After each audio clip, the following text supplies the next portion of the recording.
Back to the Leadership Momentum Sprint. I'm Isaac Wabu, and today we're building one more piece of your leadership foundation. Every day is another step toward clarity, confidence, and unstoppable momentum. Let's jump in. Emotional triggers are one of the fastest ways for leaders to lose clarity. A trigger happens when something external, like a tone, a comment, a behavior, or a surprise, activates something internal. And while leaders often assume reactions are caused by other people, the truth is far deeper than that. Most reactions come from the internal story we tell ourselves. It's not necessarily the actual event. And this is why two leaders can face the same situation and respond completely differently. It's not about what happens, but the meaning we attach to what happens. When you understand what triggers you and what emotions appear, what story you tell yourself in the moment, you begin to regain control over your leadership calm. So let's jump right into the lesson. We are on day number 9 of this 30-day leadership momentum sprint. And yesterday, I introduced you to the clarity loop, which is all about being able to slow down, being able to process the information, being able to set priorities, and then you proceed. But before I refresh your memory on the clarity loop, let me just mention that today is all about identifying emotional triggers, being able to create awareness, and awareness creates calm. And that's the leadership calm we are talking about. And calm creates clarity. So, why do we need to be aware of our triggers? Number one, triggers create reactive leadership. And trust me, nobody wants to be led by a leader who is reactive. Number two, emotion overrides logic when unnoticed. There are usually some underlying emotions that we feel, unexpressed frustration or resentment towards something or someone or a situation, and that's going to override logic, and that means you are not likely to make the right decision. Number three, awareness is the first step towards emotional regulation, the aspect of emotional intelligence, which is the ability to recognize and manage your own emotions, but also the ability to recognize other people's emotions and to an extent influence them to manage their own emotions. Number four, leaders who understand their triggers lead with more stability. If you can be aware of what triggers you, you are likely to again pause and process, prioritize, and then proceed. There are several common leadership triggers that we all face as leaders. Number one is feeling disrespected or dismissed, either by your superiors or your colleagues or your employees. It doesn't matter. When you feel disrespected, that's going to trigger something. Number two is surprises or last minute changes. Someone is supposed to work on a project and they missed the deadline. They didn't tell you they were running behind. That's likely to cause some frustration and trigger your emotions. Number three, lack of accountability, tone, attitude, or communication style, and then feeling misunderstood or unsupported.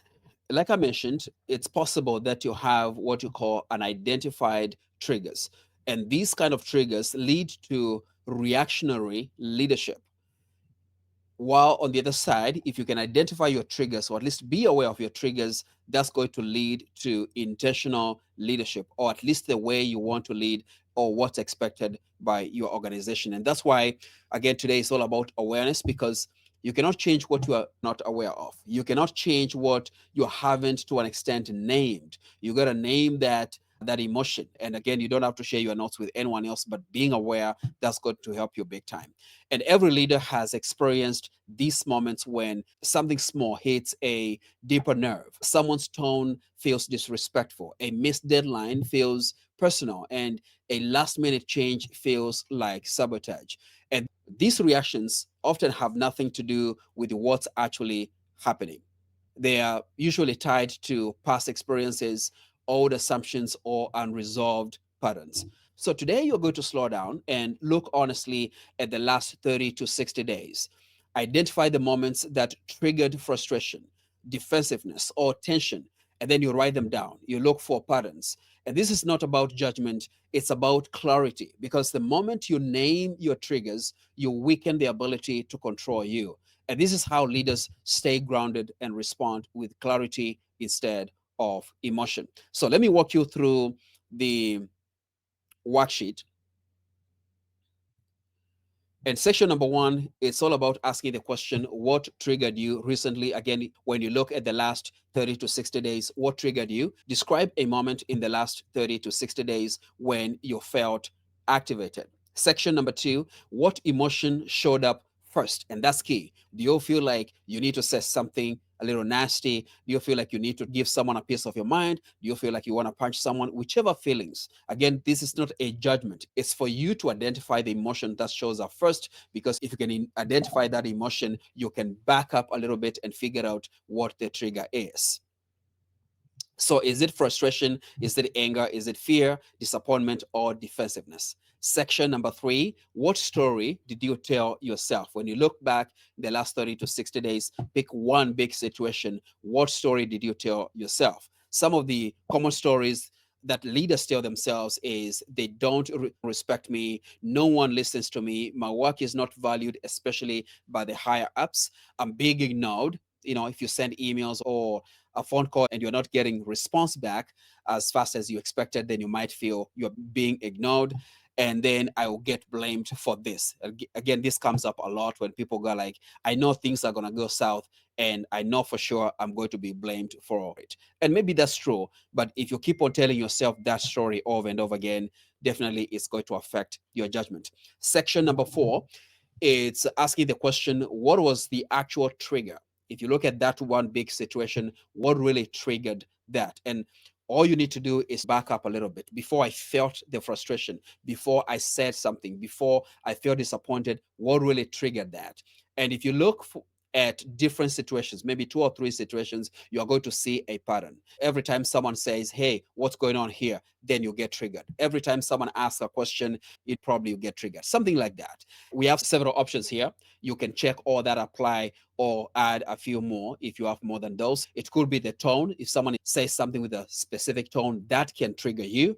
The words they use, their attitude, lack of clarity, missed expectation, surprise, or last minute changes, feeling dismissed. By the way, the last minute changes, that's my big trigger. Really, it's a big, big trigger for me. And it's not because I'm not flexible, but I like to plan. So if someone goes like, hey, can you give me an extra 5 minutes? I'm in the middle of doing something. At the time that we are supposed to meet, I'm on a Zoom call or a Teams call, or I'm in a conference room waiting for you, and then you text me. That's usually a trigger for me. So I've learned to manage that. I don't think it will ever go away. So for me, what I usually do is always make sure I have projects that I carry with me. So I'll bring my iPad. If I'm sitting in the conference room and the person is running late, I'm working. I'm still doing my stuff. So it doesn't matter whether they show up or not. I'm still going to be okay. If we're meeting at a restaurant, I still carry my laptop. I may not bring the whole bag, but it will be just the laptop or the iPad. I'll sit there. I'll be working on something. That works for me. That's how I get to manage my triggers so I don't say the wrong thing or act a certain way, or at least allow myself to be thrown off by my emotions, which potentially is going to mess up the rest of my day. So that's the worksheet. Go ahead and do that homework and let me know on the next lesson how this goes for you. As we close this lesson, I want you to remember this. Leaders are not defined by the absence of triggers, they are defined by their awareness of them. Every time you identify what sets you off, every time you pause long enough to understand the story underneath your reaction, every time you reclaim your power, you become steadier, you become wiser, and it becomes harder for you to be shaken by situations. Awareness is the beginning of emotional mastery, and emotional mastery is the foundation of unshakable leadership. So, my recommendation is keep on naming the triggers, keep on identifying those triggers, keep on strengthening your awareness, and keep building your leadership momentum. Thank you again for joining me for this training, and I will see you in the next lesson.